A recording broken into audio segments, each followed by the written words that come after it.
9 box office వద్ద అనిల్ నవ record. Tollywood లో ఒక డైరెక్టర్ వరుసగా 2 హిట్లు కొడితేనే స్టార్ డైరెక్టర్ అయిపోతారు.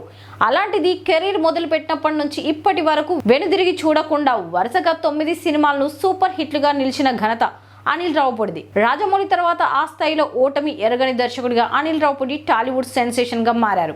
తాజాగా మనశంకర వరప్రసాద్ గారి చిత్రంలో మెగాస్టార్ కి కెరీర్ బెస్ట్ హిట్స్ ఒకటి ఇచ్చి తన సక్సెస్ ట్రాక్ ని 9/9 కి చేర్చారు. అనిల్ రావిపూడి డైరెక్టర్ గా ప్రయాణం అంత సులభంగా మొదలవ్వలేదు.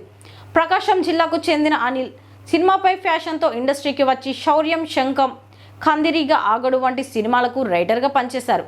పటా సినిమాతో మొదటి అవకాశం వచ్చింది. మొదటి సినిమాతోనే నందమూరి కళ్యాణరామ్ కెరీర్ లో బిగ్గెస్ట్ హిట్ ఇచ్చి తన మార్క్ కమర్షియల్ ఎంటర్టైనర్లకు శ్రీకారం చుట్టారు. అనిల్ రావిపూడి సినిమాలో విలన్ కూడా కామెడీ చేస్తారు. ప్రేక్షకుడిని 2.5 గంటల పాటు నవ్వించడమే లక్ష్యంగా ఆయన స్క్రిప్ట్ రాసుకుంటారు. రొటీన్ డైలాగుల కంటే బాడీ లాంగ్వేజ్ మరియు సిచ్యువేషనల్ కామెడీకి ప్రాధాన్యత ఇస్తారు. అందుకే ఆయన సినిమాల్లోని మేనరిజమ్స్ సోషల్ మీడియాలో ట్రెండ్ అవుతుంటాయి. అనిల్ రావిపూడికి ఉన్న మరో పేరు స్పీడ్ డైరెక్టర్. సినిమా మొదలుపెట్టిన రోజునే రిలీజ్ డేట్ ఖరారు చేసేలా ఆయన షెడ్యూల్స్ ఉంటుంది. షూటింగ్ స్పాట్ లో సమయాన్ని ఏమాత్రం వృధా చేయకుండా సీన్ మీద స్పష్టమైన అవగాహనతో కెమెరా రోల్ చేస్తారు. అందుకే పెద్ద హీరోల కాల్ షీట్స్ వృధా కావు. నిర్మాతల బడ్జెట్ అదుపులో ఉంటుంది. అనిల్ రావిపూడి సక్సెస్ లో ఆయన రైటింగ్ టీం పాత్ర చాలా పెద్దది. ఎస్ కృష్ణ లాంటి అనుభవజ్ఞులు, సమర్థవంతమైన అసిస్టెంట్ డైరెక్టర్ల టీం ఆయనకు ఉంటుంది. స్క్రిప్ట్ స్టేజ్ లోనే సీన్ పండకపోతే వెంటనే మార్చేసే వెసులుబాటు ఆయన టీంలో ఉంటుంది. అందుకే థియేటర్లో ఆ సీన్లు అంతగా పేల్తాయి. అనిల్ రావిపూడికి సంక్రాంతి పండుగ బాగా కలిసి వస్తుంది. F2 సర్లేరు నీకెవరు, సంక్రాంతికి వస్తున్నాం మరియు ఇప్పుడు మనశంకర వరప్రసాద్ గారు అన్ని సంక్రాంతి సీజన్లో వచ్చి భారీ లాభాలను తెచ్చిపెట్టేవే.